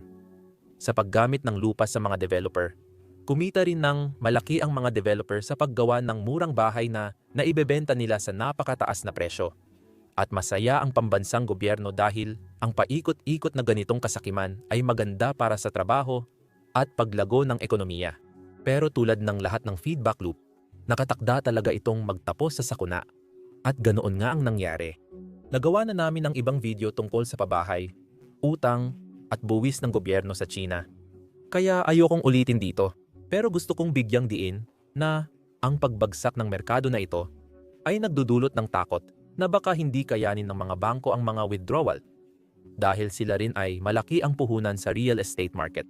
Ang mga mamamayang Chino ngayon ay nahaharap sa dating hindi maiisip na ang kanilang mga bahay na siyang kumakatawan sa kanilang mga investment, ipon, plano sa pagre-retiro at tirahan ay halos hindi na mabenta.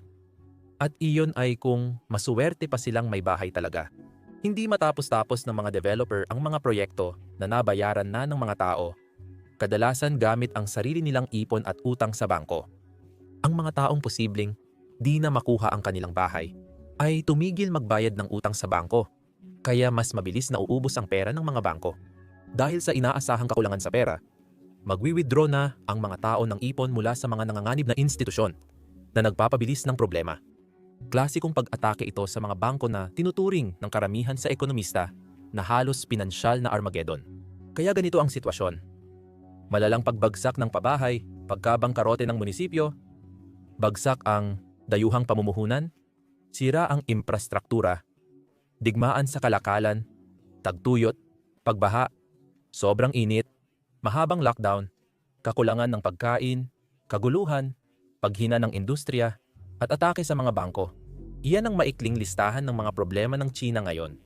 Hindi pa rito kasama ang pagtanda ng populasyon, pagkawala ng kompetitibong bentahe sa industriya, at unti-unting pagbagsak tungo sa mas autoritarian at hindi pro-negosyong gobyerno. Pwede nating baliwalain muna ang mga salik na iyon dahil muli, sinusubukan lang nating alamin kung babagsak na ba ang China sa susunod na 27 araw o kung ano paman. Pero sa dami ng nangyayari ng sabay-sabay, baka mas mainam itanong kung bakit hindi babagsak ang China. Upang ipaliwanag ito, kailangan muna nating tukuyin ang ibig sabihin ng pagbagsak. Kung ang pagbagsak ay ang pagkasira ng kaayusan, taong nagmamartsya, natatanggal na gobyerno, may pagkakatulad ito sa Arab Spring.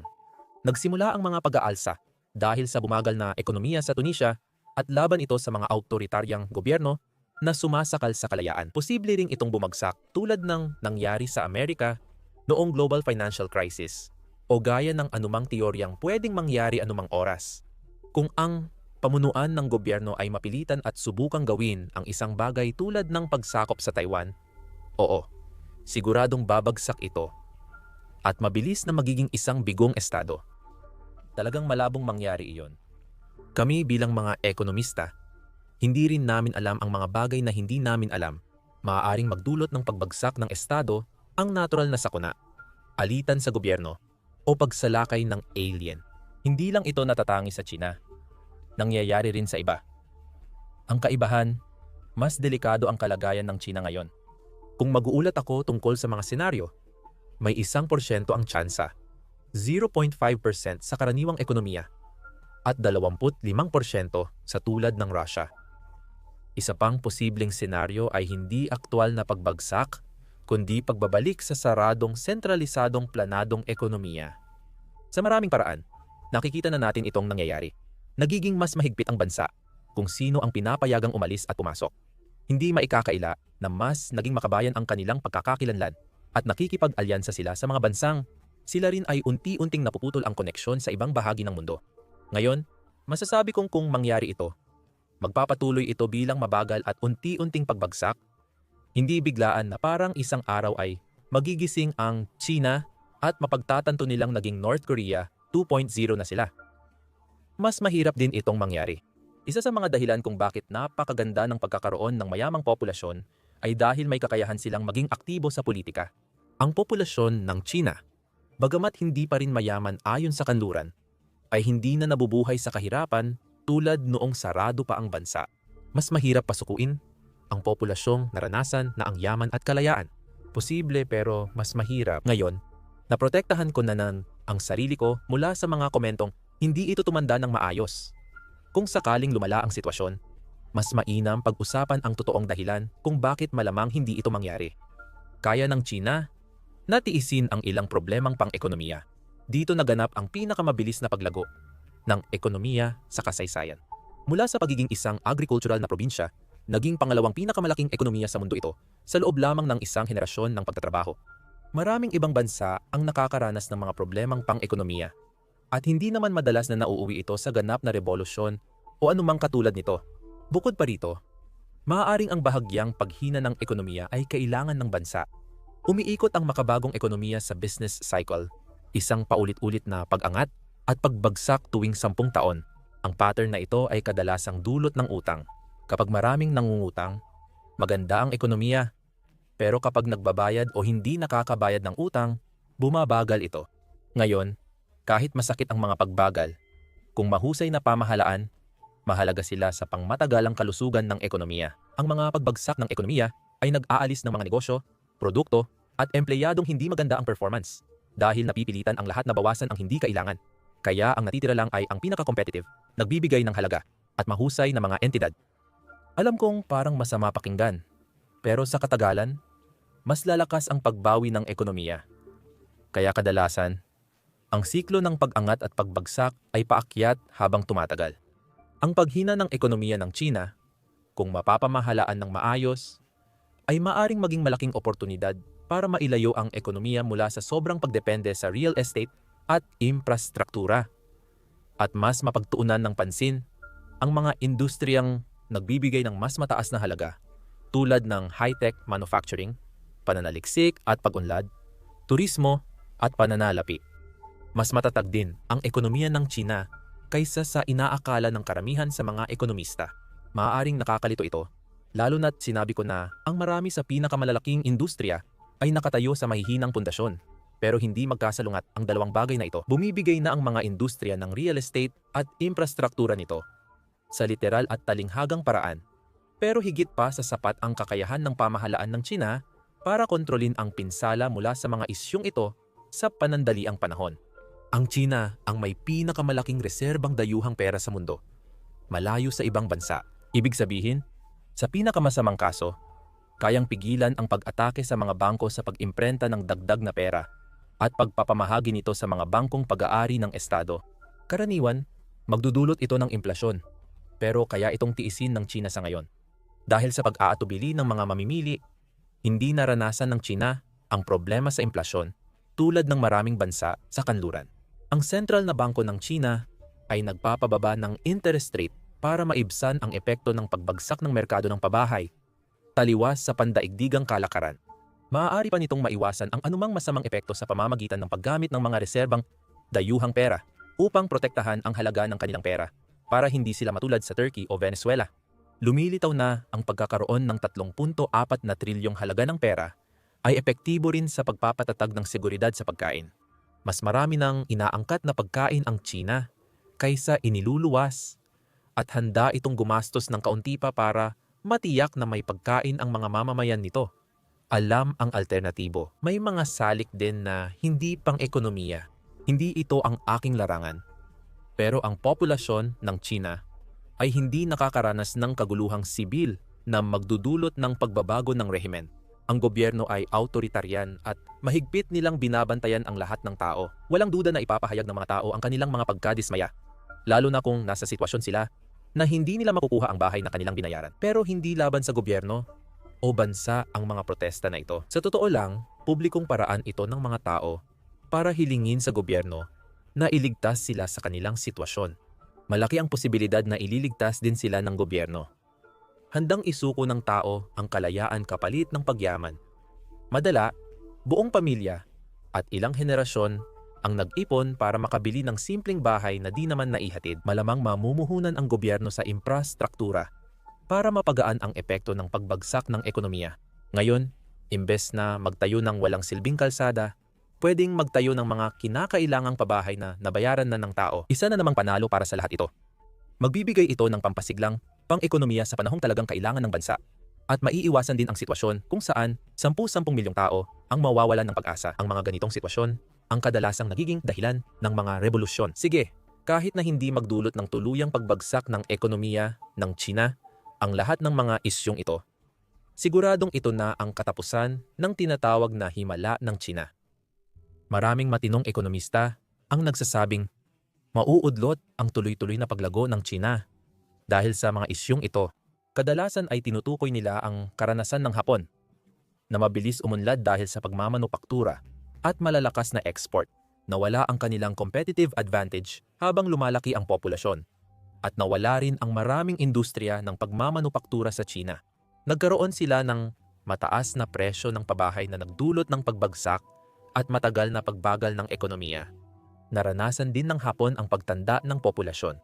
Oo, sa China, dahil sa direktang pakikialam ng gobyerno, sa Hapon naman ay sosyo-ekonomikong dahilan. Pero pareho pa rin ang resulta. Sobrang dami ng matatandang hindi na produktibo na kailangang alagaan at kulang naman ang mga batang produktibo na papalit sa kanila. Kapansin-pansin ang pagkakatulad ng Hapon at China. Kaya naiintindihan ko kung bakit sinasabi ng mga ekonomista na dito patungo ang bansa. Pero malamang ay hindi sila tama o hindi sa paraang iniisip mo.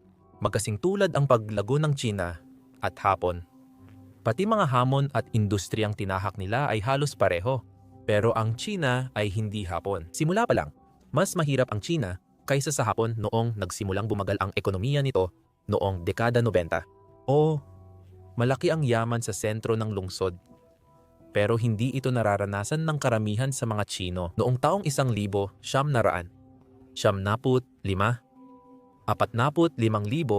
ang gross domestic product per capita ng Hapon. Ngayon, makalipas ang 30 taon, ang gross domestic product per capita ng China ay $10,500. Oo, nanatiling stagnant ang ekonomiya ng Hapon. Ang Hapon at walang tuloy-tuloy na gross domestic product growth sa nakaraang 30 taon. Oo, mahusay nilang hinarap ang stagnasyon. Nanatiling matatag, ligtas at produktibo ang ekonomiya na nagdudulot ng magandang pamumuhay sa mamamayan. Kung titigil ang paglago ng ekonomiya ng China, hindi nito makakamit ang mga layunin dahil mananatiling mahirap ang karamihan kumpara sa pandaigdigang pamantayan. Mas korap at di kinakatawan ng China ang mamamayan nito kumpara sa Hapon noon. Matapos ang ikalawang digmaang pandaigdig, naging gumaganang demokrasya ang Hapon. Kahit madalas iisang partido ang namamayani, may kalayaan pa rin ang mga tao na palitan ito sa pamamagitan ng boto.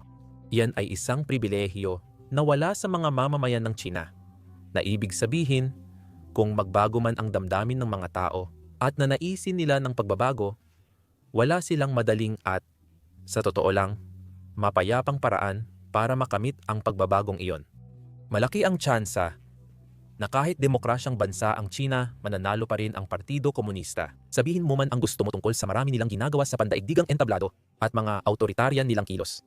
Pero para sa karamihan ng kanilang mamamayan, ang nakaraang 30 taon sa ilalim ng kanilang pamumuno ay naging napakabunga. Handang tiisin ng mga tao ang maraming bagay kung nakikita nilang gumaganda ang kanilang pamumuhay. Pero sa kasaysayan, ang kalagayang pang-ekonomiya ang isa sa mga pangunahing salik kung muling nahahalal ang mga pamahalaan o hindi. At kung hindi kayang tanggalin ng mga tao ang kanilang pamahalaan sa pamamagitan ng boto, siguradong magsisimulang mag-ipon ng tensyon. Ang dami ng kapangyarihan at kakulangan ng pagsubaybay sa pamahalaan ay nangangahulugan din na ang korupsyon ay naging bahagi na ng buhay sa China.